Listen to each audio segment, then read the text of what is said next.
बोलो। Sir Cauchy integral में तो नहीं है, बेयर कैटेगरी में कुछ पूछना है, पूछ लो क्या नहीं, शाम को ऑफलाइन आते हो ना, वहां है। पूछ लेना। शाम को आते हो ना ऑफलाइन, हाँ। बस पूछ लेना वहाँ, क्या दिक्कत है। क्योंकि और सर बेयर अभी इसके बाद कैटेगरी डिस्क्रीट की क्लास लोगे क्या, कि उसमें भी पूछना है कुछ। उसमें भी पूछना है। तो बताओ डिस्क्रीट की क्लास का क्या करोगे? पढ़ा देंगे एक सर आध ले लो दिन सर अलग से। उसमें। रात में पढ़ा एक देंगे आध आज दिन नहीं 10 बजे, सर। ठीक है? क्या। आज रात में 10 बजे पढ़ा देंगे, ठीक है? सर रात में हो नहीं पाती क्लास। क्यों, स्टेट्स आज पढ़ा चुके ना सुबह ही, तो 10 बजे तुम्हें पढ़ा देंगे, क्या दिक्कत है? तो तुम्हें दुर्गेश आज क्लास लेनी है, ठीक है? क्योंकि आज हम 5 मिनट शुरू करेंगे, और 5 मिनट का पोर्शन तुम्हें आने ही लगा होगा अच्छे से, नहीं सिंगुलरिटीज। आया सर बिल्कुल। ऐसे मजाक नहीं कर रहे हैं। सारे सर ऑफलाइन में आपने एक दिन पढ़ा, सब ऊपर से निकल गया, कुछ समझ नहीं आया। तो सिंगुलरिटी आज पढ़ो, और कॉसी रेसिड्यू थ्योरम पढ़ाने का मन कर रहा है बहुत ज्यादा। लेकिन कॉसी कॉसी रेसिड्यू थ्योरम तब तक नहीं पढ़ पाएंगे जब तक कि सिंगुलरिटी नहीं पढ़ेंगे। तो हम ऐसे ही समझा दे तुम्हें सिंगुलरिटी। क्यों दुर्गे, तुमने किसी ने लिख रखा है अच्छे से क्लास का? इनका अच्छे से लिख रखा है क्या तुमने? तो फिर मेन चीज पे आ जाए, और ये जो सिंगुलरिटी है इसको समझा दे। शिविका है कि नहीं, शिविका? हाँ सर। तुमने सिंगुलरिटी अच्छे से लिख रखा है क्या? हाँ, आपने जो ऑफलाइन में लिखवाया था वो लिखा है मैंने। तो डालो जरा ग्रुप पे, तो इनको समझा देते हैं, फिर महान चीज पढ़ाते हैं जो 100% आनी है।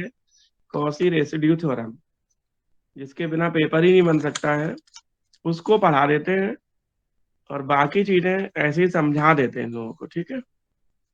एक उधर चौथी यूनिट में आपने कॉसी इंटीग्रल थ्योरम पढ़ी, बहुत इंपॉर्टेंट है। लेकिन उसकी तुम्हें जरूरत इसलिए नहीं पड़ेगी क्योंकि वहां पे तुम्हारा कहानी तुम्हें पता ही चल गई होगी कि वहां पे तो हमारे पास एनालिटिक फंक्शन एक चैप्टर पहले से ही अच्छा है। तो कॉसी इंटीग्रल की जरूरत नहीं पड़ेगी, लेकिन यहाँ पे कॉसी रेसिड्यू की जरूरत जरूर पड़ेगी, ठीक है? तो सिर्फ एक बार ग्रुप पे डालो, तो इनको सिंगुलरिटी ऐसे ही समझा देते हैं, और फिर इनको पढ़ाते हैं आज कॉसी रेसिड्यू थ्योरम, ठीक है? रेसिड्यू याद करके उसके क्वेश्चन करेंगे आज हम लोग। और पता होगा कि कॉसी रेसिड्यू या क्वेश्चन दोनों में से एक ही 6 नंबर में जरूर आएगी। या तो थ्योरम आएगी या क्वेश्चन आएगा। तो बड़ा सर सरल सा लगेगा, है? सर लॉरेंट नहीं आएगी 6 मार्क्स में? लॉरेट टेलर आएगी, आएगा तो उसका क्वेश्चन आएगा, तो क्वेश्चन हम बताएंगे उसका।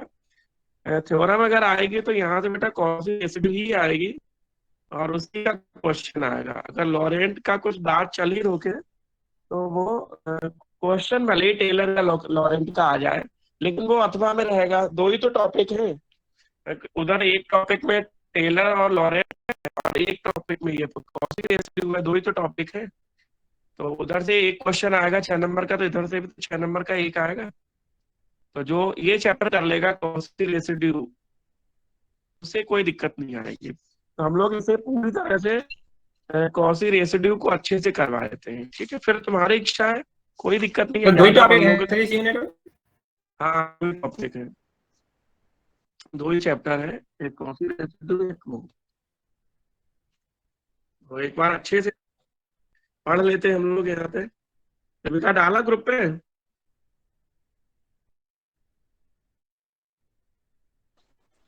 हाँ सर। तो एक बार ये समझ लो सब लोग, फिर तुम्हें महान चीज पढ़ाते हैं कॉसी रेसिड्यू। तो देखो यहाँ पे ये जो समझना है वो ये है, ये लाल लाल क्यों कर रखा, गलत लिखा था क्या? नहीं सर, गलत नहीं लगा था, वो थोड़ी वहां पे काटा पीटी थी तो इसलिए मैंने वो काट ही दिया। अच्छा देखो सब लोग, सिंगुलरिटी हिंदी में कह लेते हैं विलक्षणता, इसको सब लोग याद कर लो बैठ के आज। और कौशी स्वास्थ्य तो समझ में आ ही जाएगी ऑन स्पॉट। तो ये लिखो, लिखो नहीं, समझ लो, बाद में लिख लेना, ठीक है? इसकी हिंदी भी हम डलवा देंगे, कई बच्चे हिंदी मीडियम में भी थे, तो हिंदी भी किसी न किसी के पास लिखी होगी। मानसी है क्या, मानसी शर्मा? हाँ सर। तो मानसी तुम हिंदी में, इसको हिंदी में डाल देना, ठीक है? Okay sir. हाँ, समझ लो सब लोग, ठीक है? देखो सिंगुलरिटी हिंदी में कहते हैं विलक्षणता है। तो ये विलक्षणताएं हम जो पढ़ेंगे ये 3 तरह की होती हैं। तो पहले तो इसकी परिभाषा समझ लो कि कोई पॉइंट Z0 या A जो लिखना हो उसको हम सिंगुलर पॉइंट या विलक्षण बिंदु या विलक्षणता कहते हैं यदि if it fails to be anal, यदि फलन f(z) इस बिंदु पर या इस बिंदु के सामीप्य में वैश्लेषिक होने से चूक जाए, इसका मतलब वैश्लेषिक होने से फेल हो जाए। तो पॉइंट Z0, कोई बिंदु Z0 पर कोई फलन f(z) वैश्लेषिक कहलाता है यदि Z0 के सामीप्य में जो इसका नेबरहुड है उसमें फंक्शन जो है वो एनालिटिक ना हो। अंशिता बताओ, कोई फंक्शन एनालिटिक ना हो इसका क्या मतलब है? वैश्लेषिक ना हो इसका क्या मतलब हो, या वैश्लेषिक है इसका क्या मतलब है? वैश्लेषिक होने का क्या मतलब है? होगा तो कंडीशन तो ये डिफाइंड होगा और डिफरेंशियल होगा हर हाँ। हर बिंदु पर। जो उसका डोमेन है, डोमेन के प्रत्येक बिंदु पर डिफाइंड एंड डिफरेंशियल होगा, परिभाषित होगा और अवकलनीय होगा। तो अगर Z0 कोई बिंदु है और उसके सामीप्य में जितने भी बिंदु हैं उनमें से वो नॉट डिफाइंड हो जाता है या नॉट डिफरेंशिएबल हो जाता है, तो हम कहेंगे कि वो बिंदु जो है वो उसकी सिंगुलरिटी है, विलक्षणता है।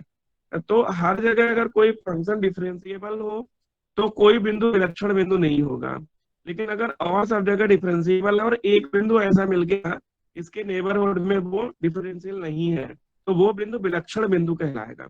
ऐसे समझ लो अंशिता कि जिन फंक्शन का डिनोमिनेटर 0 जहां पे होता है, जैसे 1/z-1 है, तो 1/z-1 से का किस बिंदु पे विलक्षण होने के चांस बन रहे हैं?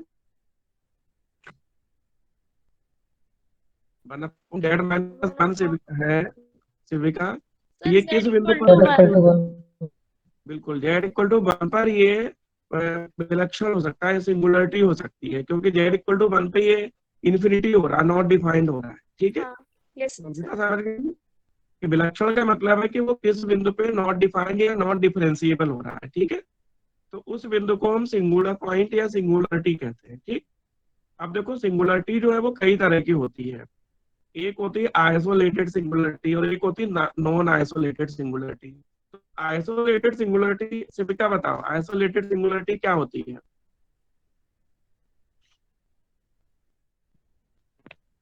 आइसोलेटेड सिंगुलरिटी से भी क्या होती है? हाँ सर, आइसोलेटेड सिंगुलरिटी का मतलब कि अगर वो जो फंक्शन है तो वो मतलब जो पॉइंट ए है उस पॉइंट ए को छोड़ के उसके जो आसपास के नेबरहुड के पॉइंट है उन सब में वो डिफरेंशिएबल हो, लेकिन उस पॉइंट ए पे ना हो, तो फिर हम कहेंगे कि वो जो फंक्शन है वो आइसोलेटेड सिंगुलरिटी रखता है। बिल्कुल। तो निशा बताओ, तुम्हें क्या समझ में आया कि आइसोलेटेड सिंगुलरिटी का क्या मतलब हुआ?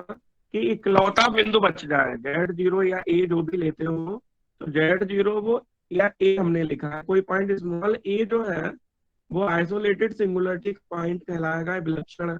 इसको हिंदी में भी आइसोलेटेड ही पढ़ेंगे, तो आइसोलेटेड विलक्षणता का बिंदु कहलाएगा यदि उस पर्टिकुलर पॉइंट पे विलक्षण हो, मतलब डिफरेंशिएबल नहीं हो, लेकिन बाकी सभी बिंदुओं पर डिफरेंशिएबल हो। अंशिता समझ में आ गया? हाँ सर आगे। कि अगर कोई बिंदु ए ऐसा है, Z=A ऐसा है कि ए बिंदु को छोड़ के बाकी सभी बिंदुओं पर डिफरेंशिएबल हो, फंक्शन एनालिटिक हो, तो हम उस बिंदु को, पर्टिकुलर पॉइंट को आइसोलेट का मतलब क्या होता है अंशिता?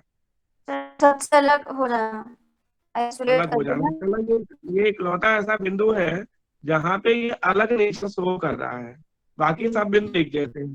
ठीक, और अगर ऐसा नहीं होता है तो हम कहते हैं नॉन आइसोलेटेड सिंगुलरिटी है। तो कोई बिंदु ए जो है वो आइसोलेटेड विलक्षणता कहलाता है यदि f(z) ए को छोड़कर प्रत्येक बिंदु पर अवकलनीय है या वैश्लेषिक है, अन्यथा उसे नॉन आइसोलेटेड विलक्षणता कहते हैं। ये इसको हिंदी भी डला हुआ है, इसकी हिंदी भी डली, इंग्लिश में डली, आपको जिसमें लिखना है उसमें लिख लेना। अब देखो जो आइसोलेटेड सिंगुलरिटी होती है शिविका, वो 3 तरह की होती है। एक होती है रिमूवेबल, एक होती है पोल, और एक कौन सी होती है शिविका? Essential isolated. इसेंशियल। तो एक रिमूवेबल का मतलब अंशतः समझो कि रिमूवेबल वो होती है जिसमें कुछ करके, जैसे मान लो 1/z इंटू साइन जेड है, तो साइन जेड अपॉन जेड जो है वो कैसा होगा अंशतः बताओ। साइन जेड अपॉन जेड है, तो साइन जेड अपॉन जेड कैसा होगा अंशिता बताओ। Sine Z upon Z. Z है तो क्या बताना है, फंक्शन कैसा होगा, एनालिटिक होगा या नहीं होगा, ये बताना है हाँ हाँ, सर। एनालिटिक वो अपॉन जेड भी है साथ में। साइन जेड अपॉन जेड जो नहीं बेटा होगा। है वो जेड इक्वल टू 0 पर एनालिटिक नहीं होगा। हाँ ये सर नहीं होगा, जीरो पे ही नहीं होगा। लेकिन साइन जेड अपॉन जेड आपको दिख रहा है कि जेड डिनोमिनेटर में है, तो जैसे ही हमने जेड इक्वल टू 0 लिखा तो नॉट डिफाइंड हो जाएगा ये। हाँ सर। लेकिन लेकिन अगर हम साइन जेड को तोड़ दें, इस ब्रेक कर दें, तो आप बताओ साइन जेड का जो एक्सपेंशन होगा वो क्या होता है। सर टू साइन जेड का एक्सपेंशन जेड। जो है वो होता है Z minus z cube upon 3 factorial plus Z की पावर 5 अपॉन 5 फैक्टोरियल, होता है कि नहीं। हाँ सर हाँ।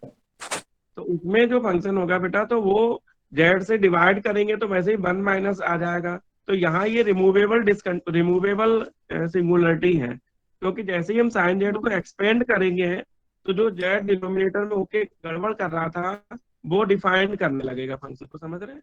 तो इसको हम कहेंगे रिमूवेबल डिसकंटिन्यूटी। तो रिमूवेबल का मतलब होता है कि प्रिंसिपल पार्ट ऑफ जेड, देखो जो लॉरेंट थ्योरम आपने पढ़ी होगी पिछले टर्म में होमवर्क में दी थी, उसको याद भी कर लो Anshita. F Z equal to दिख रहा है स्क्रीन पे। हाँ सर। इसमें जो पहला पार्ट होता है वो ये जनरल पार्ट होता है, व्यापक मान, और ये मुख्य मान होता है दूसरा वाला। तो ए एन जेड माइनस ए की पावर एन, तो देखो इसमें जेड माइनस ए की पावर एन जो है इसमें कोई निगेटिव पावर नहीं है। तो निगेटिव पावर नहीं है तो ये तो कहीं पे भी नॉट डिफाइंड नहीं होगा, क्योंकि नॉट डिफाइंड कब होता है, जब डिनोमिनेटर में 0 आ जाए या रूट के अंदर आयोटा आ जाए, तभी तो होता है नॉट डिफाइंड। Yes sir. तो जनरल पार्ट है इसका, व्यापक भाग है, ये कभी नॉट डिफाइंड नहीं होगा। नॉट डिफाइंड कौन होगा, जो माइनस एन पड़ी plus B N Z minus A की पावर माइनस एन, ये प्रिंसिपल पार्ट ही हमेशा नॉट डिफाइंड होगा, समझ गए। तो लॉरेंट पे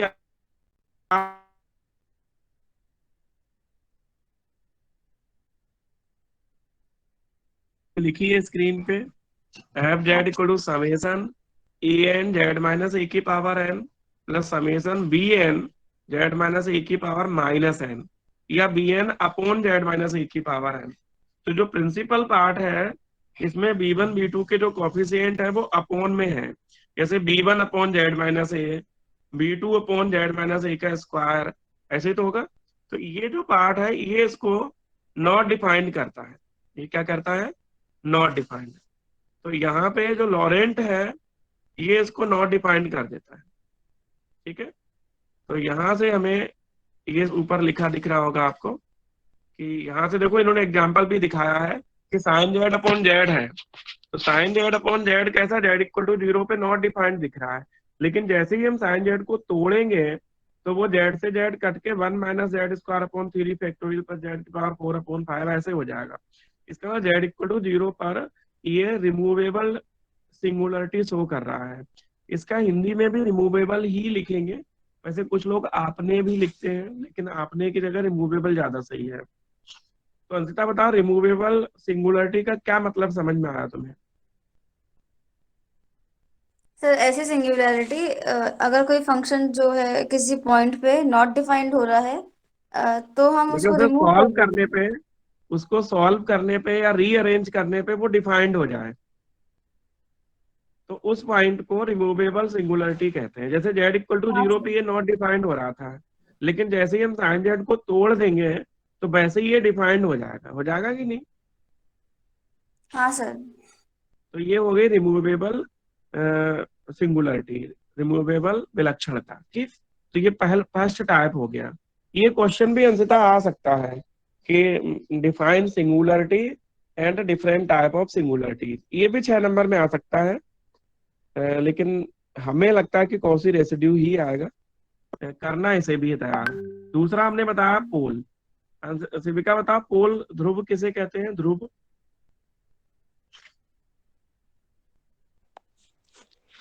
अगर सर प्रिंसिपल पार्ट में फाइनाइट नंबर ऑफ टर्म्स हो तो फिर हम उसे पोल कहेंगे, और जितने नंबर ऑफ टर्म्स होते हैं वही उसका ऑर्डर होता है।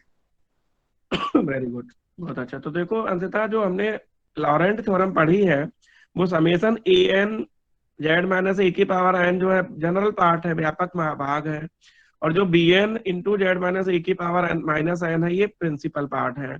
तो फर्स्ट में तो कभी डिसकंटिन्यूटी वो या सिंगुलरिटी होगी नहीं, जो भी सिंगुलरिटी होगी वो सेकेंड प्रिंसिपल पार्ट में होगी, B one B two B N में। तो अगर B one B two B N जो है एक निश्चित मान रखे, जैसे केवल बी वन हो जाए या बी वन बी टू हो जाए या B one B two B three, या निश्चित मान हो, तो अगर B one B two B three dot dot B N के निश्चित मान हो तो हम उसको पोल कहेंगे। अब देखो अकेला बी वन है तो हम कहेंगे सिंपल पोल, अगर एक से ज्यादा है तो हम कहेंगे पोल ऑफ ऑर्डर एन। समझ में आया अंशिता क्या कहना चाह रहे हैं हम? कि हाँ सर। अगर प्रिंसिपल पार्ट में B one B two B N जो है वो निश्चित हो, फाइनाइट हो, तो हम उनको पोल कहते हैं।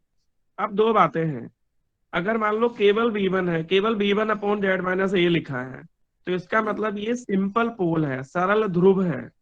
लेकिन अगर एक से ज्यादा लिखे हैं तो हम कहेंगे ये कोटि एम या एम ऑर्डर का, it is a pole of order M. कुछ समझ में आया? Yes sir. तो एम ऑर्डर का पोल फिर एम की जगह अंशिता कुछ भी हो सकता है, एम का मान 2 हो सकता है, 3 हो सकता है, 4 हो सकता है, कितना भी। तो देखो यहाँ पे जो पोल है वो आपको समझ में आ गया होगा कि पोल का मतलब है कि प्रिंसिपल पार्ट जो है, मुख्य भाग जो है, उसमें B one B two B M जो है निश्चित हो, फाइनाइट हो, तो उनको हम लोग पोल कहेंगे। जेड इक्वल टू ए पर मान लो बी एम होगा, ये क्या नाम शिविका, ये गलत लिखा तुमने, B M not equal to 0 होगा। बी एम 0 नहीं है लेकिन आगे के सब 0 है, जैसे बी वन 0 नहीं है, बी टू बी थ्री सब 0 हो, या बी टू 0 नहीं है, बी थ्री बी फोर सब। तो यहाँ थोड़ा सुधार कर लेना हाँ, वो कि बी बी एम एम, होगा। हाँ बी एम 0 नहीं है लेकिन B M plus one, B M plus two, B M plus three वो सब 0 होंगे। ठीक है। तीसरी बता शिविका, इसेंशियल। इसेंशियल की हिंदी भी इसेंशियल ही लिखना ठीक रहता है। इसेंशियल डिसकंटिन्यूटी क्या होती है, सिंगुलरिटी क्या होती है,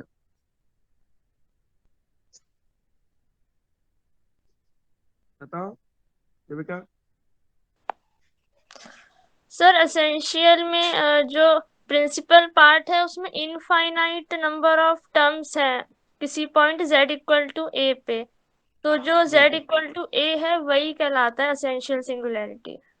जेड इक्वल टू ए पर इसेंशियल सिंगुलरिटी होगी, या जेड इक्वल टू ए जो है वो पॉइंट ऑफ इसेंशियल सिंगुलरिटी होगा। मतलब अभी देखो हमने क्या पढ़ा सबसे पहले में, रिमूवेबल, कि अगर कोई पॉइंट ऐसा है जो सिंगुलरिटी शो कर रहा है लेकिन उसको कुछ करने से, एक्सपेंशन करने से, कुछ करने से वो सिंगुलरिटी खत्म हो जाती है, तो उसको रिमूवेबल कहेंगे, वो रिमूव हो सकती है।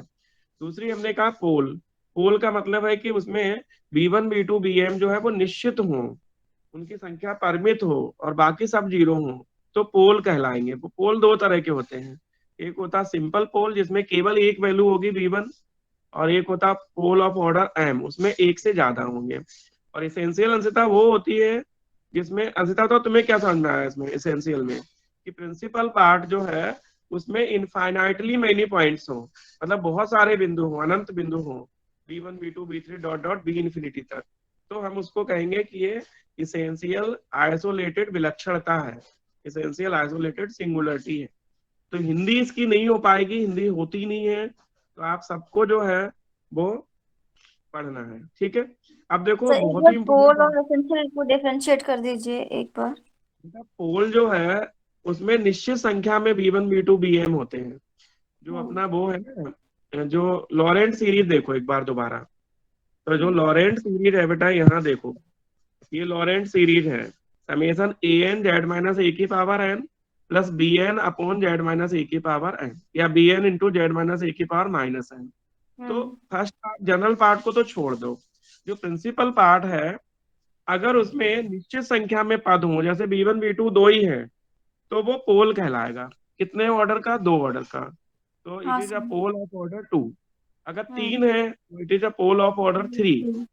अगर हाँ। एक ही b1 तो it is a pole, simple pole, सरल ध्रुव होगा। समझ में आ हम्म गई? हाँ और सर। अगर अगर b1 b2 इनफाइनाइट तक चले गए हैं, तो वो एसेंशियल हो जाएगा। एसेंशियल हो जाएगा। बड़ी सरल सी बात है। हाँ सर। समझ में आ गया? अब देखो, एक हाँ बड़ी सर। सुंदर चीज तुम्हें पढ़ा रहे हैं कि रेसिड्यू कैसे निकालते हैं। ठीक है, बड़े ध्यान से सुनना।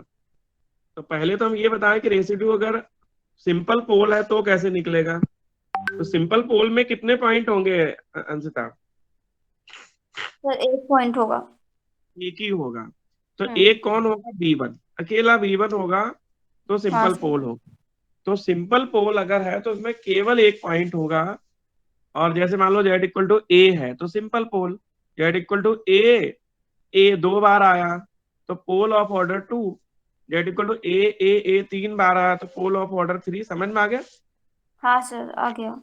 सिंपल पोल मान लो ये है, z equal to A simple pole है, तो इस पे हम्म रेसिड्यू कैसे निकलता है, अवशेष कैसे निकलता है, ये समझो जरा, याद करना। इसी से सारे क्वेश्चन होंगे, और कॉची रेसिड्यू थ्योरम भी इसी से होगी। तो जो z इक्वल टू होता है, उसमें फर्स्ट पार्ट के तो प्रिंसिपल वो जनरल पार्ट का तो कुछ कहना ही नहीं है। तो देखो हमने लिखा, एक ही है तो b1 अपॉन जेड माइनस ए, दो होंगे तो b1 b2 लिख लेंगे। तो इसमें जेड माइनस ए का मल्टीप्लाई कर दिया और लिमिट ले ली अंशतः। जैसे ही हमने बेटा लिमिट ली यहाँ पे, वैसे ही हमें b1 की वैल्यू मिल गई। जो b1 है, limit z tends to a z minus A F Z, यही बेटा वो है, रेसिड्यू है। किसके लिए? सिंपल पोल के लिए। इसका मतलब मान लो z इक्वल टू 1 है, सिंपल पोल, तो उसकी रेसिड्यू जो निकलेगी वो निकलेगी limit z tends to 1 z minus 1 F Z question में दे रखा होगा, और a या 1 जो भी होगा वो याद हो गया अंशिता? सर नहीं, अभी नहीं हुआ मुझे ये याद। क्यों नहीं हुआ सेविका? एक बार दोबारा समझा अपने शब्दों में। सिंपल पोल पे regular singularity residue. Sir simple pole है तो मतलब जो हमारी लॉरेंट्ज थ्योरम थी, तो उसका जो प्रिंसिपल पार्ट था, ये वाला समेशन n इक्वल टू 1 से infinity bn z minus A की पावर माइनस n, तो फिर इसमें सिर्फ एक ही होगा, मतलब सिर्फ b1 होगा क्योंकि सिंपल पोल है। तो ये जो लॉरेंट्ज सीरीज है इसको हम लिख लेंगे, और प्रिंसिपल पार्ट में b1 अपॉन z माइनस ए, क्योंकि इसमें एक ही होगा b1। फिर इसके बाद हमने क्या किया है, फिर तो बस सॉल्व किया है, दोनों तरफ z माइनस ए से मल्टीप्लाई करके लिमिट ले ली है, z tends to a limit ले ली है। तो फिर लिमिट लेने पे जो हमारा b1 आया है वही है रेसिड्यू सिंपल पोल में। और जब क्वेश्चंस बिल्कुल। करेंगे तो इसी से हम रेसिड्यू निकालेंगे, b1 से ही। तो यहाँ पे अंशिता ये चीज समझ लो तुम धोखे से हाँ कि सर ये हमें बट ये नहीं आ रहा है d2x d² into x square क्यों लिखा हुआ है ऊपर। वो वो अगले अगले उसमें यूज होगा। वो रखा आगे है। जो हम लोग ऑर्डर एम के लिए पढ़ेंगे ना, उसमें बताया गया है कि जो डिफरेंशियल होता है ना, वो जैसे एक्स है तो उसका डिफरेंशियल हम एक ही बार कर पाते हैं, एक्स स्क्वायर है तो हम 2 बार कर पाते हैं। तो जब हाँ हम सर। ऑर्डर एम का निकालेंगे, रेसिड्यू ऑफ ऑर्डर एम निकालेंगे, एम कोटि का अवशेष निकालेंगे, तो उसमें जो डिफरेंशियल है वो एक कम बार होता है। जैसे देखो ये एम कोटि का है तो b1 b2 b3 order bm तक चला गया, दिख रहा है? फर्स्ट पार्ट को तो देखा ही मत करो, जनरल पार्ट छोड़ दो, उसका कोई मतलब हाँ नहीं है। सर। केवल हम्म b1 b2 bm तक है। अब इसमें z माइनस ए की पावर m का हमने मल्टीप्लाई कर दिया, तो मल्टीप्लाई जब हम करेंगे तो z माइनस ए की पावर m है, तो हम डिफरेंशियल ज्यादा ज्यादा कितने बार कर सकते हैं? सर m बार कर सकते हैं। नहीं। m बार कर सकते हैं। तो देखो जो हाँ b1 के साथ है, b1 के साथ जो जो है उसमें z माइनस ए की कितनी पावर है? सर उसमें एक कम है, m-1 है। हाँ वो तो होगी, क्योंकि z माइनस ए नीचे लिखा ना तो कट जाएगा। हम्म तो इसका हम्म। डिफरेंशियल हम ज्यादा ज्यादा कितने बार कर सकते हैं? सर m-1 बार। बिल्कुल। और तुम्हें ये पता है, ऊपर यही लिखा कि x का अगर एक बार करेंगे तो फैक्टोरियल 1 आएगा, एक्स हम्म स्क्वायर का 2 बार करेंगे तो फैक्टोरियल 2 आएगा, एक्स क्यूब का 3 बार करेंगे तो फैक्टोरियल 3 आएगा। तो अगर हम एक्स z माइनस ए की पावर m-1 का m-1 बार करेंगे तो कितना आएगा? तो m-1 टाइम्स ही जाएगा, तो फैक्टोरियल m-1। फैक्टोरियल m-1 बचेगा। तो हमें हर क्वेश्चन में b1 निकालना है। तो देखो b1 इक्वल टू कितना हो गया ये बताओ। तो b1 इक्वल टू हो गया, ये m-1 फैक्टोरियल नीचे चला जाएगा, तो ये जाएगा 1/m-1 factorial limit z tends to a differential m-1 times z - a की पावर m एफ जेड।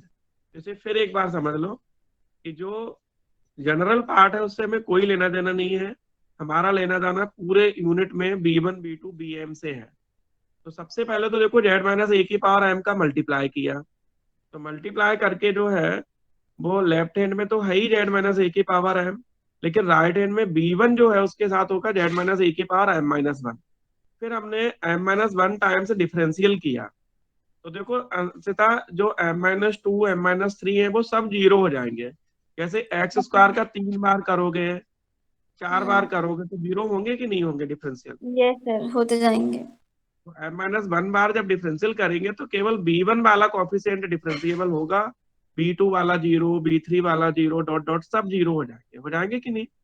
हाँ सर, हो जाएंगे। तो बताओ अगर m ऑर्डर का पोल है तो उसकी बताओ उसकी जो रेसिड्यू निकलेगा b1 इक्वल टू वो कितना निकलेगा अंशिता? सर रेसिड्यू निकलेगा b1 is equal to factorial m-1। 1/1 factorial m-1। हाँ बोलो 1 हाँ factorial m-1 limit z tends to a differential m-1 times z - a की पावर m और एफ जेड। ये फॉर्मूला आपको याद करना है। तो पहला फॉर्मूला, 3 चीजें सिखानी है। तो सिंगुलरिटी सिंपल पोल पे, तो उसमें b1 इक्वल टू बहुत सारा है, z टेंड्स टू a और z - a into F Z. और ये है m ऑर्डर का, तो m की वैल्यू अंशिता ये बार बार बदलेगी। कुछ जगह मान लो m की वैल्यू 2 है तो यहाँ पे 2 लिख देंगे, कुछ जगह 3 है तो 3 लिख देंगे, समझ गए? हाँ तो सर। अंशिता बताओ कि अगर सिंपल पोल है तो b1 इक्वल टू कितना?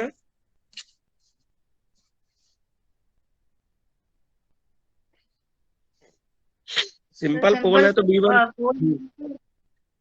ये सर तो 1/, में आएगा, मुझे एग्जैक्टली याद नहीं अरे है नहीं, अभी। सिंपल पोल बेटा है तो आएगा limit limit z tends to a z - a की पावर कुछ नहीं आएगी, 1 आएगी और एफ जेड ये आएगा।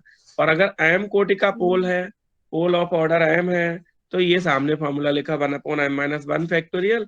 तो ये दो तरह के तो आपको पढ़ा दिए, एक और है जो इनफाइनाइट है, मतलब क्या कहते हैं z इक्वल टू इन्फिनिटी पे सिंगुलरिटी।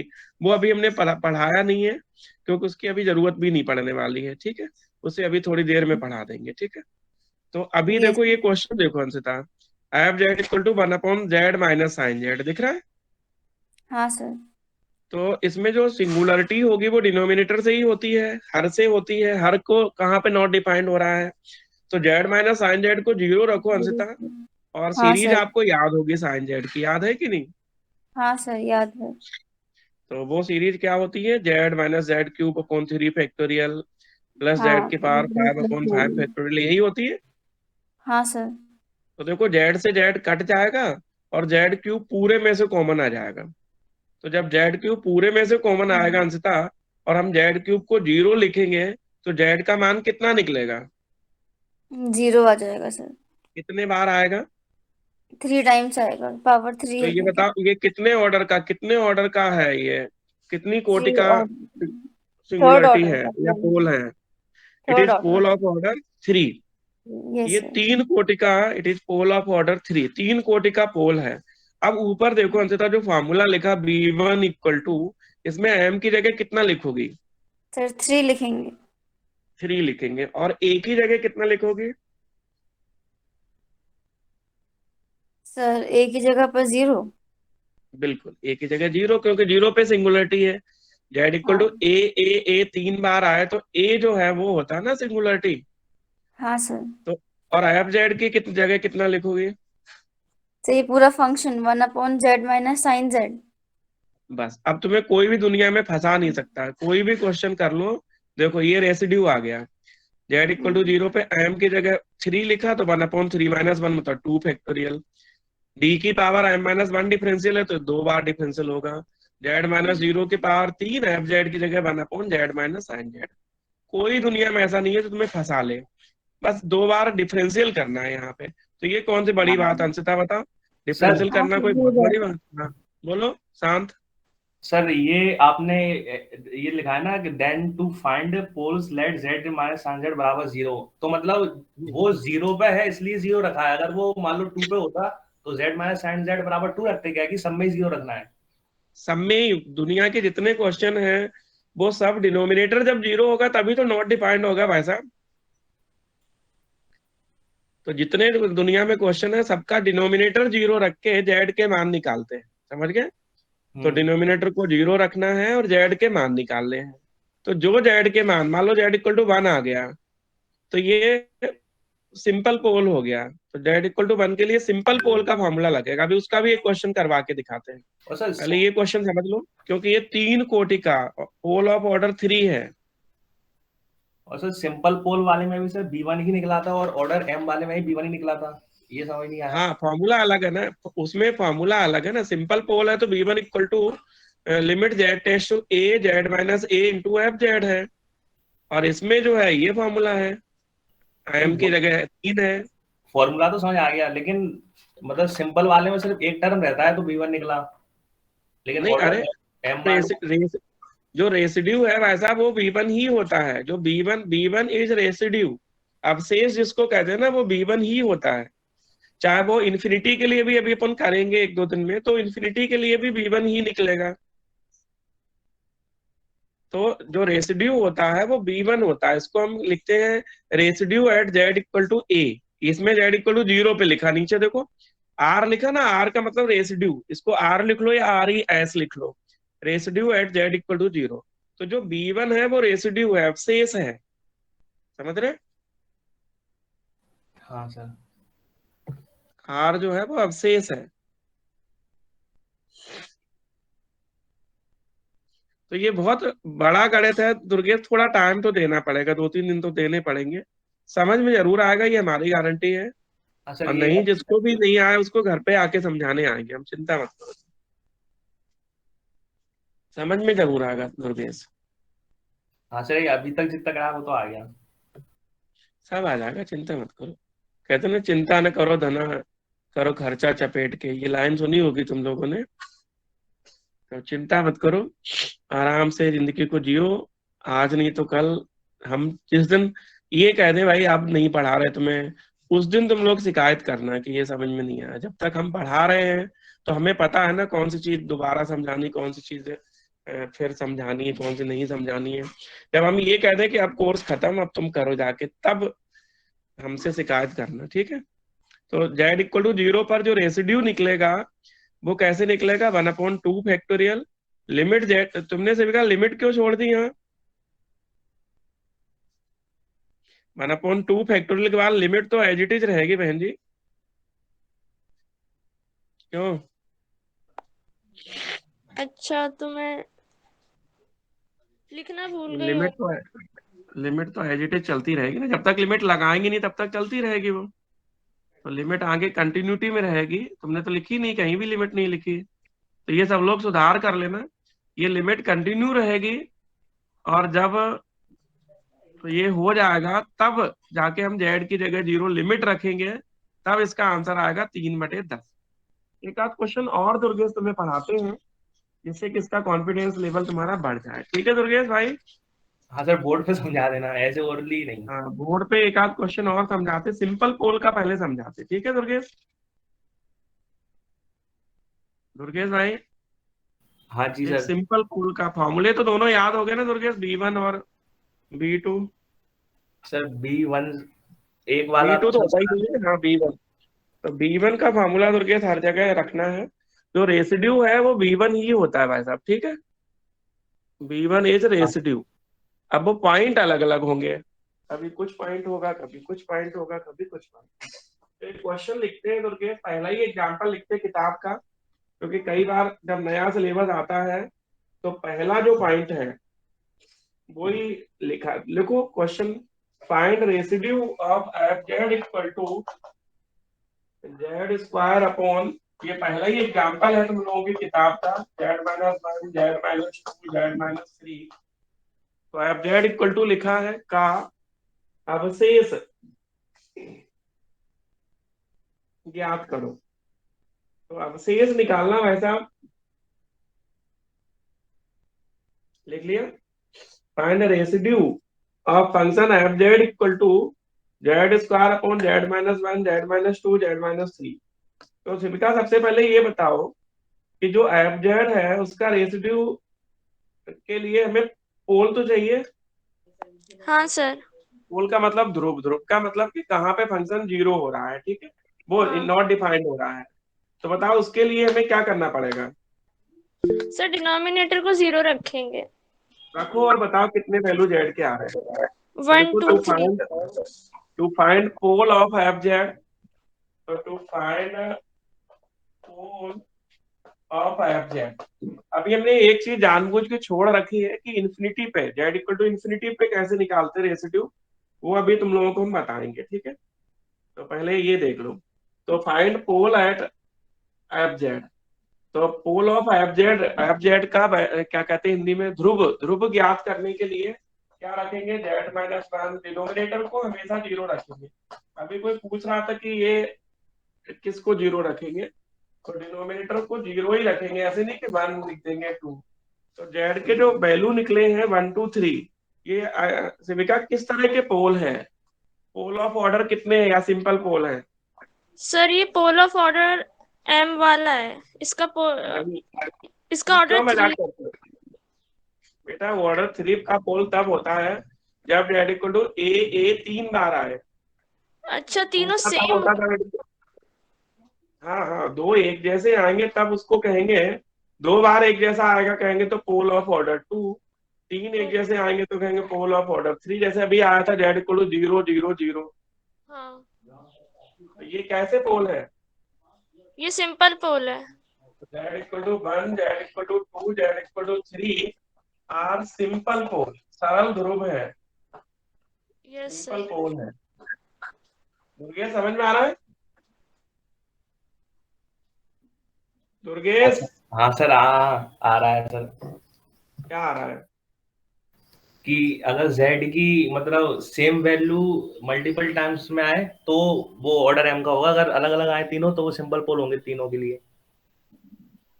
बिल्कुल। तो दुर्गेश ये सिंपल पोल है क्योंकि इकलौती वैल्यू आए तो सिंपल पोल, और रिपीटेड वैल्यू आए तो जितने बार रिपीट हुई उतने ऑर्डर का पोल, ठीक है। आप बताओ दुर्गेश कौन सा फॉर्मूला लगाओगे B1 के लिए। तो रेसिड्यू हम z इक्वल टू 1 के लिए रेसिड्यू निकाल रहे हैं, तो z इक्वल टू 1 के लिए रेसिड्यू निकालेंगे तो कौन सा फॉर्मूला लगेगा दुर्गेश B1 के लिए। सर वो B1 का सिंपल पोल वाला, limit z tends to a z minus a f z बराबर b1। z-1 f z, यही तो लगोगे। तो बताओ कितना आंसर आ रहा है, एफ जेड आपके सामने लिखा है, तो ये हो जाएगा limit z tends to 1 z-1 और Z square upon z-1 z-2 z-3। तो ये दुर्गेश z-1 कैंसिल आउट होगा, फिर हम जो बचा है उसमें जेड की जगह 1 लिखेंगे, तो बताओ कितना निकलेगा रेसिड्यू 1 पे, 1 अपॉन 1 - 2 1 - 3, कितना निकला इसका, 1 अपॉन 1 - 2 1 - 3, z स्क्वायर अपॉन 2, 1 - 2 1 - 3 कितना निकला, z 1 अपॉन 2 मतलब शायद। हाँ, 1/2 1/2। कैसे निकलेगा, 1/2 निकला। हाँ, 1/2 आएगा ना।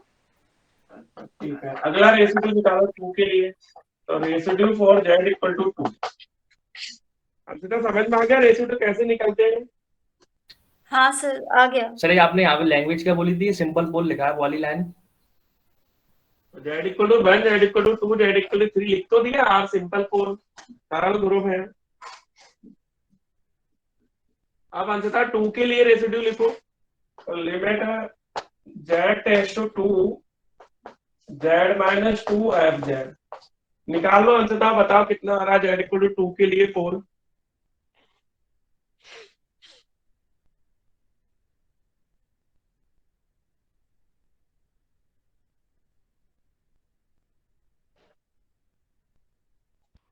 4/3।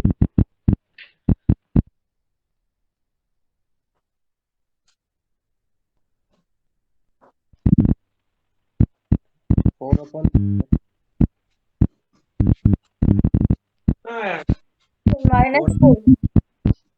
-4।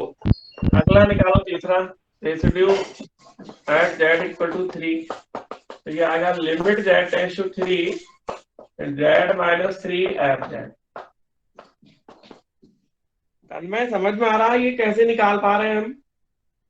हाँ सर, आ रहा है समझ में।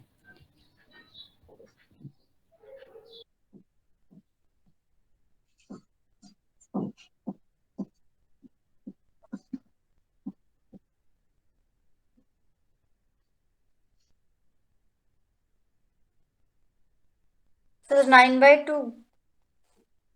9/2। ठीक है, बिल्कुल सही आंसर था। अब अंततः जो इन्फिनिटी के लिए निकलता है वो सिखाने की कोशिश करें थोड़ी। सर हाँ ये लिख सर। लें, 1 मिनट लिख लें तो ये।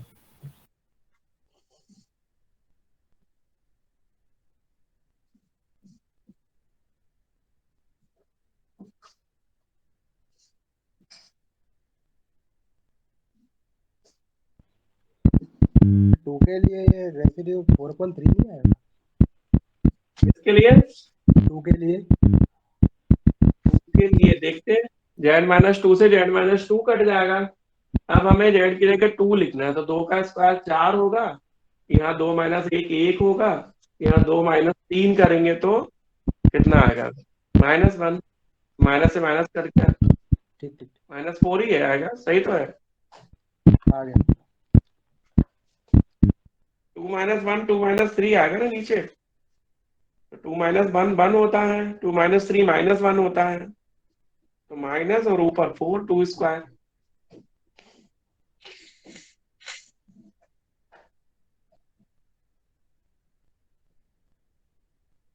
अभी कॉशी रेसिड्यू थ्योरम पढ़ेंगे तो तुम्हें बताएंगे कि जो कॉशी ने काम किया वो ये किया कि इसका जो इंटीग्रल होता है, समझ गए, इसका जो इंटीग्रल होता है वो इन सभी रेसिड्यू के टोटल के बराबर होता है, 2πi into sum of residues. तो बहुत ही महान थ्योरम पढ़ने वाले हैं अभी थोड़ी देर में।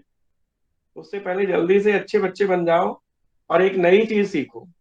एक नोट लिखो कहीं पे अपनी कॉपी में, लिखो if f Z is analytic at z equal to infinity. लिखो यदि F z z equal to infinity पर वैश्लेषिक है। इफ एफ जेड, नोट करके कहीं ऊपर लिख लो, ऊपर जो कागज में जगह रहती पन्ने में, उस पन्ने में जगह में लिख लो जरा कि if f Z is analytic at z equal to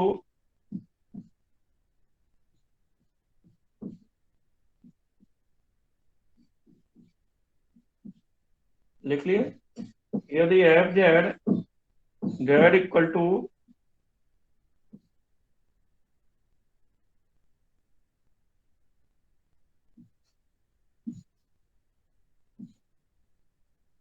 लिख रहे हैं कोई कि नहीं? यदि F z z equal to infinity पर वैश्लेषिक है, नोट करके लिख लो यार, एक नोट लिख लो कि यदि F z z equal to infinity पर वैश्लेषिक है तब residue of z at infinity, z equal to infinity पर जो रेसिड्यू होता है वो होता है limit Z tends to infinity minus z है। तो ये लेकिन वो हमेशा नहीं होगा, ये तभी होगा दुर्गेश, ये हर क्वेश्चन की नहीं निकाल सकते इसमें। अगर f z z equal to infinity पर वैश्लेषिक है तो ये जो आएगा वो फॉर्मूला लग पाएगा, हर जगह नहीं लग सकता है।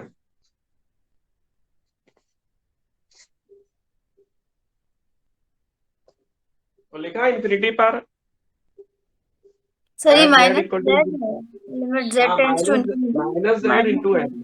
हेलो, क्या सिचुएशन है हमें?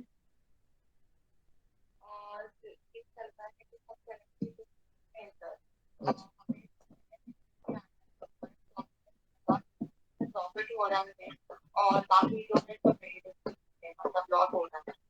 हाँ, कुछ अभी करना है, करने का कोई वो है क्या? सर जो है कुछ करने का यहाँ से तो किसी आ रहे हैं, कॉल आया है जीपी नीचे जाने का, रिसर्च फॉलो के हिसाब से कॉल के साथ अभी मैं थोड़ा वो किया है काम करना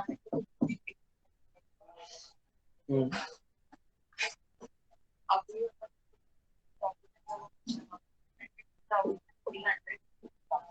और थोड़ा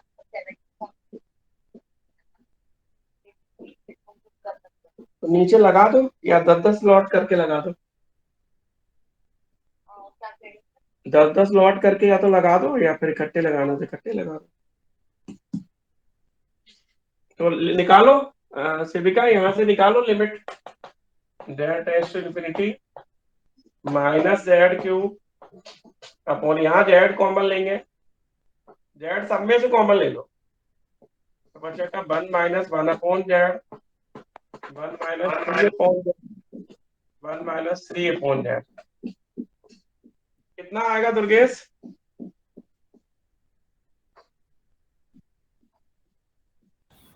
सर -1। -1 तो ऊपर आएगा, नीचे आएगा 1 माइनस 0। हाँ बिल्कुल -1 आएगा, क्योंकि 1 minus 1 upon Z infinity 1 upon infinity 0 होगा, तो -1 बिल्कुल सही है।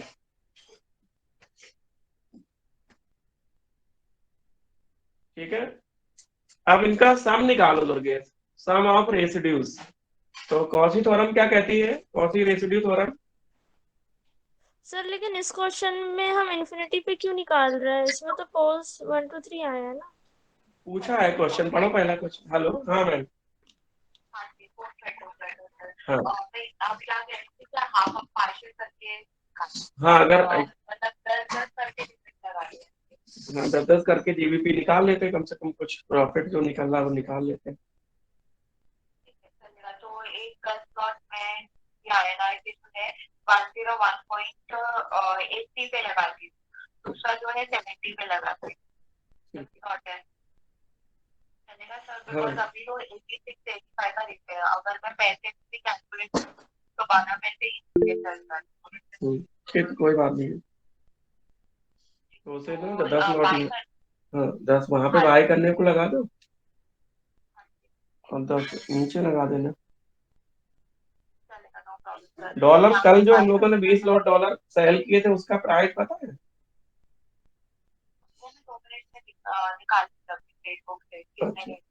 हाँ ठीक है, देख लेना, अगर डॉलर भी थोड़े थोड़े करके नीचे आए तो उसको भी फिर हटाते हैं, क्योंकि लोड क्या बहुत हो गया ना, 100 लॉट हो गए।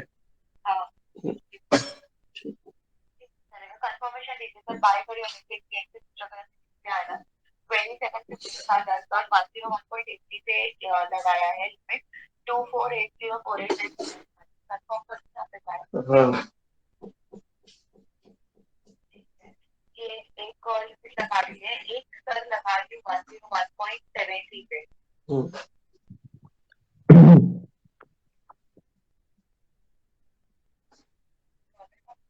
निकाल के आप 12 बजे सर आगे क्या करना है? हाँ ठीक है, ठीक 70 पे इसका भी लगा दिया, जीबीपी दोनों लगा दिया, ठीक है। और यूरो आना काफी नीचे, 63 पैसे डाउनवर्ड चल रहा है हमारे कल के 20 लॉट जो हमारे पास पड़े हैं उससे। ठीक है, देख लीजिए। यूरो और जीबीपी में वेट करते हैं, आपको डॉलर का प्राइस निकाल के मैं आपको बता दें। ठीक है। हाँ जी, ओके सर, बताइए। सिविका सम ऑफ रेसिड्यूज किया? सर 0 आ रहा है। 0 आ रहा है। दरअसल इसमें क्या है सिविका, ये पूछा है क्वेश्चन में, ये क्वेश्चन पूरा अगर ग्रुप पे उस पे देखोगी तो ये लिखा कि इवैल्यूएट रेसिड्यूज ऑफ ये at z equal to 1, 2, 3 and infinity and prove that the sum of residues is 0। ये पूरा क्वेश्चन इतना था, इसलिए हमने आपको बताया कि इंफिनिटी पे कैसे निकालते हैं। हालांकि ये हर जगह मेथड काम नहीं करेगा, अभी दूसरा मेथड सिखाना पड़ेगा इंफिनिटी के लिए। जेड इक्वल टू इन्फिनिटी पे रेसिड्यू हमें अलग मेथड से निकालना पड़ता है, ठीक है, तो वो अलग चीज रहेगी, ठीक है सेविका। हाँ सर। सर ये सम कैसे निकाला सर? हैं सम कैसे निकाला सर? सम कैसे निकाला, क्यों सम मजाक कर रहे हो? सम का मतलब होता है लला R1 plus R2 plus R3 plus R4, जो रेसिड्यू निकले उनको जोड़ दो। सम का मतलब क्या होता है? टोटल प्लस, तो उन सबको प्लस कर दो तो सम निकल आएगा। तो क्वेश्चन ये था कि जेड इक्वल टू 1 2 3 और इन्फिनिटी पर अवशेष ज्ञात करो और सिद्ध करो कि अवशेषों का योगफल शून्य होगा। समझ रहे? तो शिविका ये तो दोनों चीजें समझ में आ गई। एक ये समझ में आ गया है कि, बोलो शिविका,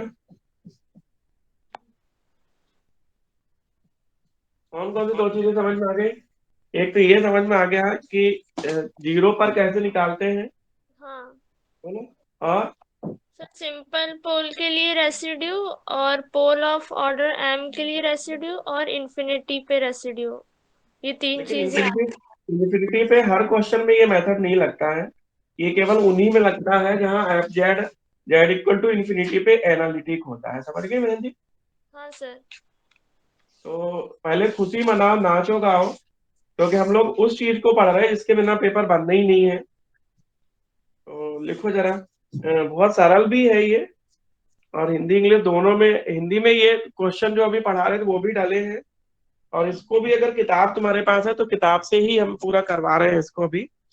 जो बाकी चीजें हमने अभी तक पढ़ाई वो बुक में आपको मिल जाएंगी।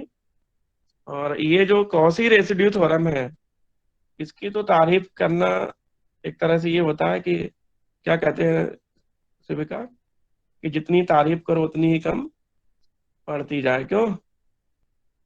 तो मानसी बहन ने हिंदी में भी डाला होगा ये, और नहीं डाला होगा तो वो डाल देंगे हिंदी में। तो अब दुर्गेश उस चीज को लिखो जिसका एक गाना है, ऐसा क्या है जिसका था बरसों से इंतजार, ऐसा कुछ है क्या? कुछ ऐसा हाँ सर। सुनाओ, थोड़ा सा मजा आएगा। सर जिसका मुझे था इंतजार, जिसके लिए दिल था बेकार, वो घड़ी आ गई वाली लाइन। वो क्या आ गई? घड़ी आ गई। घड़ी आ गई। तो इसको हिंदी इंग्लिश दोनों में हमने कॉशी रेसिड्यू को डाला है, और ये गाना अच्छे से थोड़ा सुना, मजा आए सबको। जिसका था हमको सर मैं लिंक डाल दूंगा इंतजार। ग्रुप की, आराम से सुनते रहना। ग्रुप में हमें नहीं सुनना, इन लोगों को सुनाओ, क्योंकि इनको हमारे हमारे थोड़ी एग्जाम हो रहे हैं, एग्जाम इन लोगों के हो रहे हैं। तो इनको इंतजार था ना कौशी रेसिड्यू का, क्योंकि ये तो 6 नंबर है सीधे सीधे। तो सर ऐसे स्क्रीन शेयर करके पढ़ा रहे हो क्या? कुछ पढ़ाना ही नहीं है, तुम हंसोगे। जिस थ्योरम को पूरी दुनिया कहती है कि इससे अच्छी कोई थ्योरम पूरे कॉम्प्लेक्स एनालिसिस में नहीं है, उसको तुम सुनोगे तो हंसोगे। इसको हमने हिंदी इंग्लिश दोनों में डाल दिया है। अब तुम देखो, क्या नाम है तुम्हारा दुर्गेश, सुनाओ तुम सर। हंसो नहीं तो हमसे कहना कि जिस थ्योरम पे ये कहा जाता है कि इससे इंपॉर्टेंट पूरे एनालिसिस में, कॉम्प्लेक्स एनालिसिस में कुछ नहीं है, समझ रहे? उसके बारे में सुनो जरा, पहले हंसो थोड़ा। देखो दुर्गेश, ये तो रही थ्योरम, दिख रही है? हाँ सर दिख देख रही रहे है हैं। दुर्गेश? हाँ सर। क्या लिखा है कि यदि कोई फलन है, if function F Z is analytic within and on a closed contour C. यदि एफ जेड, कंटूर को हिंदी में परिरेखा कहते हैं, हिंदी में भी ये थ्योरम डली हुई है। तो यदि एफ जेड जो है वो एक समृद्ध कंटूर, कंटूर को कंटूर ही लिखना, परिरेखा भी लिख सकते हो, सी, और उसके अंदर जो है परिमित बिंदुओं Z1 Z2 Zn को छोड़कर जो है वैश्लेषिक है, कंटिन्यूअस है, और तब line integral c F Z D z equal to 2 pi i summation of R1 R2 R3 dot dot r है। ये तो दुर्गेश 6 नंबर है, आप लिख के रख लो चाहे ये चीज, ठीक है? हाँ सर। दुर्गेश एक बात बताओ, कि अगर हम ये कहें कि स्टेटमेंट याद करना है तो करना ही पड़ेगा, हाँ सर वो तो याद करना पड़ेगा। और याद हो भी क्या होगा कि एफ जेड जो है एक समृद्ध कंटूर सी और उसके अंदर के बिंदुओं पे वैश्लेषिक है सिवाय Z1 Z2 Z2 ZN को छोड़कर। तब line integral c F Z equal to होता 2 पाई आई और summation of R1 R2 dot dot R है। इतना ही तो स्टेटमेंट है, कोई बहुत बड़ी बात है क्या? नहीं सर, याद कर लेंगे। बात कर ही लेंगे, उसमें कौन सी बड़ी बात है।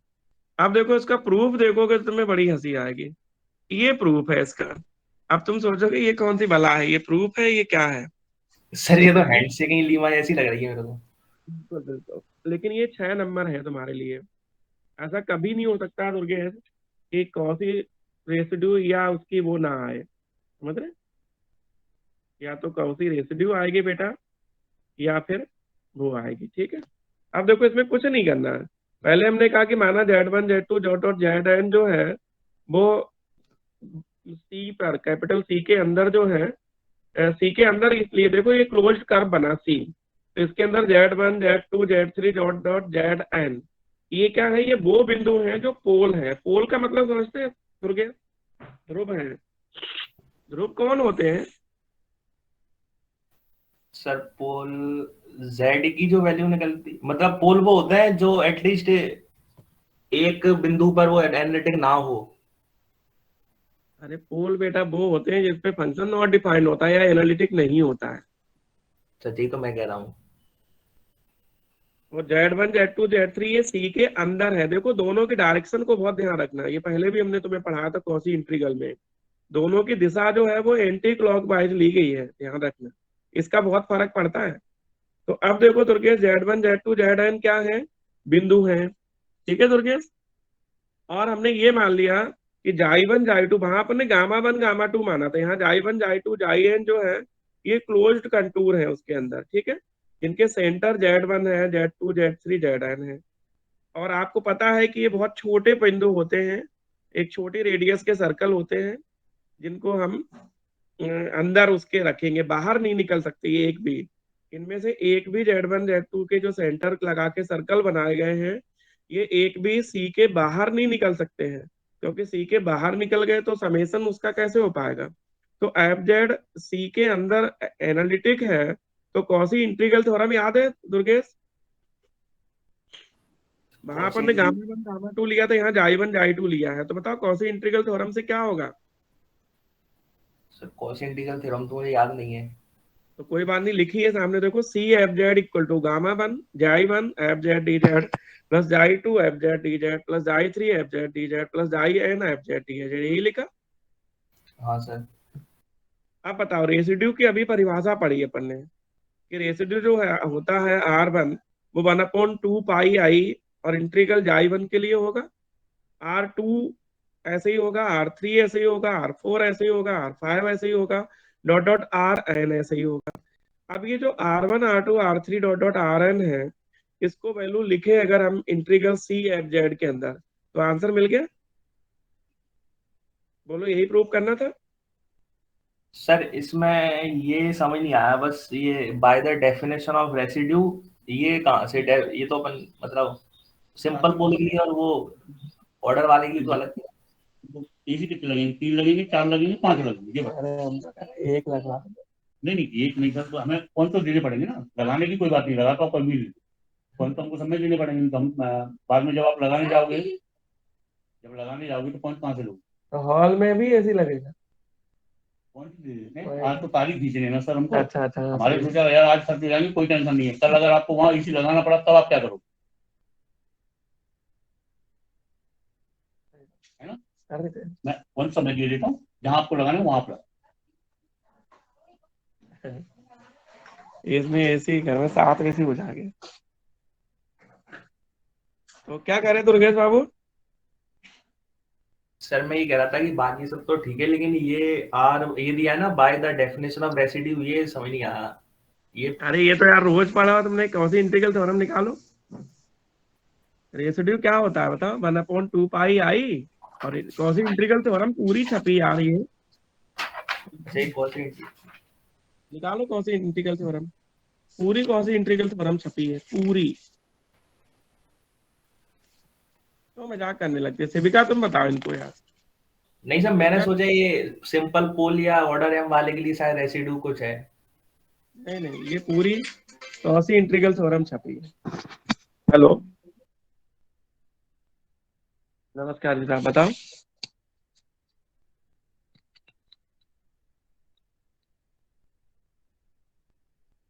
अच्छा,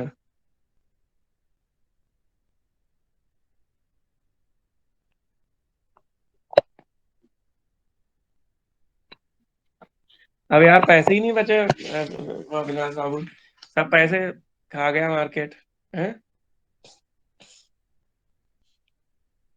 ये मार्जिन में भी देखो भेल डले 5,000, वो कंज्यूमर बजाज कंज्यूमर डले, जैनसार टेक्नोलॉजी डली है ना। हाँ, देख देख के मैं बता दूं। ठीक है, हाँ ठीक है।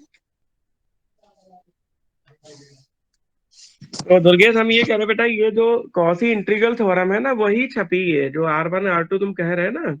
ये कॉसी इंटीग्रल थ्योरम है, R1 = 1/2 pi integral F Z D Z, ऐसे R2 ऐसे R3 ऐसे R4 डॉट डॉट Rn, फिर सबका समेशन कर देंगे उसमें रख के। तो 2 पाई कॉमन ले लेंगे और summation of R1 R2 R3 dot dot Rn बना रहेगा। तो ये इतनी सी थ्योरम है, इसके 6 नंबर तुम्हें मिलने हैं। कौन ऐसा है जो इसको छोड़ना चाहता है, ये तन्मय? जी सर। हिंदी भी देख लो, इसकी हिंदी भी देखो, सबकी हिंदी आ गई है ग्रुप पे यस सर। हिंदी में, तो सबकी हिंदी आ गई। इसकी भी हिंदी देखो, ये है, ये देखो हिंदी है इसकी। ये कौशी अवशेष प्रमेय, यदि कोई फलन एफ जेड, ये कंटूर की हिंदी होती परिरेखा, कंटूर सी के अंदर उसके वैश्लेषिक, उस पर बिंदुओं पे, उस पर वैश्लेषिक है, Z1 Z2 Z3 Z परिमित को छोड़कर, मतलब Z1 Z2 Zn को छोड़ के वैश्लेषिक है, तब line integral c F Z D z equal to ये होता है। दुर्गेश, तुमने इंटीग्रल तो पढ़े होंगे जिंदगी में, हाँ सर, पढ़े तो हैं। लेकिन अब इंटीग्रल जिंदगी में बहुत आसान हो गया तुम्हारे लिए, पता क्यों? क्योंकि अब कौशी ने इतना सरल कर दिया चीजों को कि तुम्हें कुछ नहीं करना, ना तो इंटीग्रल करना है ना कुछ करना है, केवल उसके जो पॉइंट हैं, पोल हैं, वो पोल निकालने हैं, पोल के रेसिड्यू निकालने हैं, और जैसे ही रेसिड्यू लिखोगे दुर्गेश, समझ रहे हैं, वैसे ही तुम्हें उसका समेशन करोगे R1 + R2, तो उस इंटीग्रल की पूरी वैल्यू आ जाएगी। जैसे अभी जो क्वेश्चन हमने किया था उसको निकालो जरा। एफ जेड इक्वल टू कितना था, Z² याद है कुछ? अच्छा, Z²/Z-1 Z-2 Z-3। अब मान लो ये इंटीग्रल में होता दुर्गेश, ये किस में होता, इंटीग्रल सी, हाँ। और पूरा वो फंक्शन होता है एफ जेड डी जेड, तो आपको क्या करना था, 2 पाई लिखते इंटू ब्रेकेट में R1 + R2 + R3, समझ गए? हाँ तो उस इंटीग्रल की वैल्यू आ जाती। लेकिन वैसे ये इंटीग्रल कितना टफ होता, तुम खुद ही सोचो। तो सर 2 पाई की भी तो कुछ वैल्यू होगी, नहीं तो वैल्यू कैसे निकलेगी फिर? अरे 2 पाई, उल्लू हो क्या तुम? 2 की क्या वैल्यू होगी? नहीं आयोटा तो आयोटा ही रहेगा, पाई तो पाई रहेगा, क्या मजाक करते हो? बोलो, 2 पाई इंटू जो रेसिड्यू का सम आ रहा है वो, क्यों मजाक करते हैं यार तुम? अरे सर, वो तो पता है कि 2 पाई की वो कांस्टेंट वैल्यू है, लेकिन मेरे को लगा इंटीग्रल की तो सर एक फाइनाइट वैल्यू आती है ना, तो इसलिए मैंने पूछा बस। हाँ, तो वैल्यू आ जाएगी ना, जैसे 2 पाई इंटू वो जो उसका मतलब सम आएगा।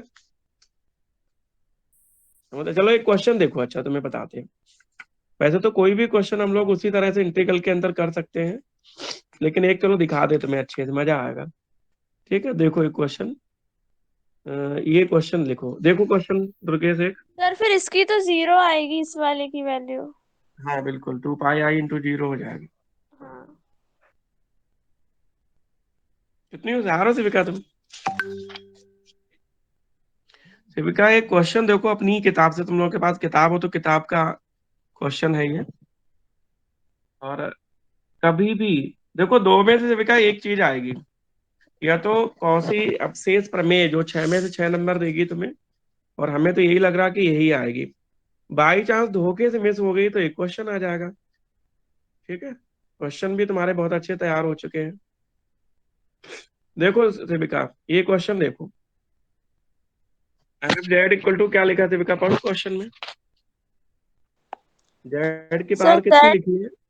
z cube upon z minus 1 की power 4 z minus 2 z minus बिल्कुल। 3। अब बेटा जब डिनोमिनेटर को 0 रखेंगे तो जेड की वैल्यू बन बन बन 4 बार आएगी, हाँ आएगी। तो जो हाँ बन है वो कितने ऑर्डर का हो गया? सर वो 3 ऑर्डर का 4 ऑर्डर का हो गया। 4 ऑर्डर का हो गया। देखो एफ हाँ जेड जो है जेड इक्वल टू 1 पर 4 ऑर्डर का है, 4 कोटि का है। तो देखो अभी जो फॉर्मूला सिखाया था वही फॉर्मूला लगा है कि 1/3 फैक्टोरियल, 3 बार डिफरेंशियल करेंगे, 4 है तो n इक्वल टू 4 है तो 1/3 आएगा फैक्टोरियल में, 4 बार उसका डिफरेंशियल करेंगे फाइव जेड का, करेंगे कि नहीं? हाँ सर। ये देखो 4 बार डिफरेंशियल किया गया, दिख रहा है? 4 बार नहीं 3 बार करेंगे, एक कम हो जाता ना। हाँ सर m-1 होता है। हाँ एक कम करके डिफरेंशियल किया। अब देखो शिविका ये फिर और पॉइंट है जेड इक्वल टू 2, वो सिंगल है, एक का ही है। हाँ सर। फिर जेड इक्वल टू 3 जो है वो भी एक का ही है। Yes sir. तो बन है 4 बार, मतलब 4th ऑर्डर है पोल। 2 जो है वो 1 ऑर्डर का वो मतलब सिंपल पोल है, 3 जो है वो सिंपल पोल है। तो सबकी वो निकाल ली। और ये अल्टरनेट मेथड बताया, ये अपन को नहीं करना है। अब देखो शिविका, इस इंटीग्रल की वैल्यू अगर निकालनी है तो 2 पाई आई इंटू 1 की रेसिड्यू प्लस 2 की रेसिड्यू प्लस 3 की रेसिड्यू, दिख रही? हाँ सर। आ गया आंसर? कितना हाँ आया दिख रहा है? -27 पाई आई अपॉन 8। 8। Yes sir. ये कितना सरल इंटीग्रल हो गया। हाँ सर। अब एक नई चीज सीखो का, इसके क्वेश्चन में एक नई चीज सीखो कि उसने ये कहा क्वेश्चन में कि तुम्हें केवल उसके लिए काम करना है जो मॉडुलस z इक्वल टू 5/2 है। मॉडुलस z इक्वल टू कितना? 5/2। 5/2। तो देखो बेटा इसमें मॉडुलस z इक्वल टू 5/2 का मतलब है कि z की वैल्यू जो है वो 2.5 के अंदर होगी, होगी कि नहीं? हाँ सर। तो इसमें हम 3 वैल्यू, हमें 1 है 2 है 3 है, तो किसको हमें छोड़ा है? हमने देखो हमने छोड़ा एक वैल्यू को, किसको 3 को छोड़ा है? छोड़े। क्यों छोड़ा समझ में आ गया? हाँ क्योंकि ये जो 2.5 के अंदर चाहिए। बिल्कुल वेरी गुड। तो यहाँ पे हमने जो फाइनल इंटीग्रल निकाला है एफ जेड डी जेड का, वो 2 पाई आई इंटू 1 का लिखा और 2 का, 3 का नहीं लिखा। दुर्गेश हाँ ये समझ में आया क्यों नहीं लिखा तूने 3 का? नहीं सर ये समझ नहीं आया, ये पिछला वाला क्वेश्चन भी सर समझ नहीं आया ढंग से। तो पढ़ाई कॉम्प्लेक्स एनालिसिस छोड़ के शादी कर ले, ये इतना सरल टॉपिक समझ में नहीं आ रहा तेरे। शिविका बताओ इसको, मॉडुलस जेड इक्वल टू 5/2 है, इसका मतलब जेड की वैल्यू जो है वो 2.5 के अंदर होगी। हाँ तो 2.5 के अंदर होगी, तो फिर मतलब हमें z इक्वल टू 3 है वो नहीं चाहिए, क्योंकि हमें 2.5 के अंदर चाहिए ना। z इक्वल टू 3 तो ज्यादा हो जाएगा, इसलिए उसे छोड़ा है। इतनी सरल सी बात यार। मान लो यहाँ पे लिखा होता शिविका मॉडुलस जेड इक्वल टू 2, तो अपन केवल 1 और 2 लेते हैं, हाँ सर। है कि नहीं? अगर मॉडुलस जेड इक्वल टू 1 लिखा होता तो केवल 1 पे निकालते बस। Yes sir. तो जो सी है वो कंटूर है। अब वो कंटूर कितनी रेडियस का है? तो वो रेडियस 5/2 का है, इसका मतलब 2.5 रेडियस का है। तो केवल वही पॉइंट लिए जाएंगे जो 2.5 रेडियस के अंदर के होंगे। और कौन कौन ऐसा है उड़ुक चुल्लू जिसको नहीं समझ में आ रही है ये बात है? बोलो शिविका तुम बताओ। सर आ गया अंशिता, मुझे समझ। अंशिता हाँ सर। बताओ क्या नहीं समझ में आ रहा? इतनी सरल, इससे सरल हो क्या सकता है दुनिया में? हाँ सर, ये तो समझ में आ गया, उसकी बस प्रैक्टिस करनी पड़ेगी, लिख कर देखना पड़ेगा एक बार। अब एक क्वेश्चन और अंशिता तुम्हें करना है, अगर तुम नहीं कर पाई तो वहीं आके तुम्हें धुनेंगे। अब देखो क्वेश्चन स्क्रीन पे दिखाई दे रहा है, हाँ सर, दिख रहा है। क्या लिखा है बताओ? लाइन इंटीग्रल सी ई की power Z upon cos pi Z, दिख रहा है? हाँ सर। और इसमें सेंटर देखो, सेंटर कितना है? मॉडुलस जेड इक्वल टू कितना है? 1। मतलब यूनिट सर्कल है। तो इसमें जो पॉइंट लोगे वो कौन से पॉइंट लोगे? सर जो 0 और 1। नहीं 1 के अंदर होंगे बेटा मेरे लाल मेरे। हाँ सर। 1 और हाँ -1 सर। के, मॉडुलस जेड इक्वल टू 1 का मतलब है -1 और +1 के बीच होंगे। हाँ सर, हाँ वही मैं सोच तो रही थी। हाँ जो बिंदु -1 और +1 के बीच होंगे उनको लेंगे, बाकी को छोड़ देंगे। तो हाँ देखो सर। किसको 0 रख के हम कब निकालेंगे पोल? सर डिनोमिनेटर को 0 रखेंगे। तो देखो cos पाई जेड को 0 रखा है, दिख रहा है? हाँ जी, हाँ सर। तो cos थीटा इक्वल टू 0 हो तो थीटा इक्वल टू π/2, 3π/2, 5π/2 यही होता है। हाँ सर। तो देखो जेड की वैल्यू कितनी निकली टोटल, बहुत सारी, इन्फिनिटी। हाँ सर। लेकिन तुम्हें कितनी लेनी इसमें से? सर वही वैल्यूज लेंगे जो -1 और 1 के बीच में आए। तो कितनी आ रही, तुम्हें कितनी इसमें लग रही है? सर ये है +-1/2 बस। हाँ, और 1/2 और -1/2 दो ही वैल्यू होंगी। हाँ 3/2 बन के बाहर निकल जाएगा, और जो हाँ -1/2 है वो भी बन के बाहर निकल जाएगा, ये तो होगा। हाँ सर। ठीक है, तो 1/2 पे हमें रेसिड्यू निकालना है। फॉर्मूला तो याद है अंशिता? हाँ सर, सिंपल याद पोल हो है ये। गया। सिंपल पोल का बताओ क्या फॉर्मूला होगा जेड इक्वल टू 1/2 के लिए? हाँ सर, ये सर 1/2 के लिए या फिर जनरल पॉइंट ए के लिए? 1/2 के लिए निकालना है ना अपन, 1/2 के लिए बताओ। सर तो ये हो जाएगा limit z tends to 1/2 z-1/2 f z which is equal to limit z tends to 1/2 z-a, तो z-1/2 इंटू एफ जेड, तो पूरा फंक्शन आ जाएगा उसकी जगह पे E Z upon cos pi Z. बिल्कुल। तो शिविका इसमें -1/2 के लिए भी कर लो, इसी तरह से कर लोगे घर पे? हाँ सर, हो जाएगा ये तो। अब शिविका यहाँ जो फाइनल पोजीशन में हम पढ़ेंगे, जो टोटल पढ़ेंगे उसका, तो वो टोटल कैसे निकालोगे? टोटल सर 2 पाई आयोटा फिर इनटू जो भी आएगी, जो रेसिड्यू की वैल्यू आएगी उसको प्लस कर देंगे। तो रेसिड्यू तो बहुत सारे थे, उनमें से कौन से रेसिड्यू सम करोगे? सर -1/2 और +1/2 वाला। बिल्कुल, तो दो ही रेसिड्यू रहेंगे, R1 + R2। तो देखो इस इंटीग्रल की वैल्यू निकली -4 आयोटा, और ये साइन हाइपरबोलिक 1/2 निकल आया है। तो आज जो हम पढ़ रहे हैं इसमें से एक थ्योरम खुद आएगी 99.99%। बाई चांस कोई हुड़ुक चुल्लू हुआ तो फिर क्वेश्चन दे देगा। बताओ कौन कौन अब ऐसा बचा क्लास में जिसको नहीं समझ में आ रहा है? बोलो।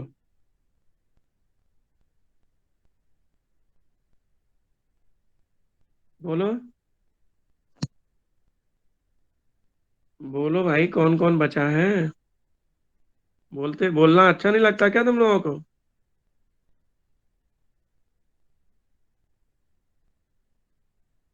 बोलो, कोई नहीं बोलेगा। ठीक है सर, समझ में आ गया अच्छे से। हैं? बाकी तो याद ही करना है।